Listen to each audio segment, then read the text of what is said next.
અત્યારે આપણે પહોંચી ગયા છીએ કોટેશ્વર મહાદેવનું, જ્યાં સરસ્વતી નદીનું એટલે આવે છે ને, શું કહેવાય, ઝરણા જેવું આવે છે ને. ત્યાં વધારે જાણકારી ખબર નહીં એટલે આપણે હિસ્ટ્રી નહીં જાણવાના. પહેલાં તો એવું હતું કે અહીંયાથી કરું ને આ જારીબારી નથી ને, જ્યાં થોડું અંદર જવું હોય ને જેટલું એટલું જઈ શકતા હતા, પણ અત્યારે નહીં જઈ શકતા. ઝરણા જેવું ચાલુ છે, અમારે અંદર જવું પણ શું કરીએ ગાઈ, જારી મારી દઈએ. ફૂલ પરિવાર મહાદેવ નો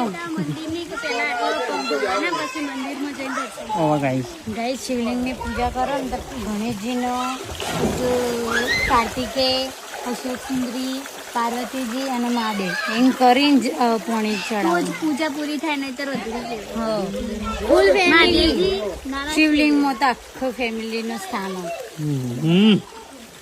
તારું સ્થાન જો લે એનું સ્થાન એની મમ્મી ની ગોદમાં અને માસી ની ગોદમાં.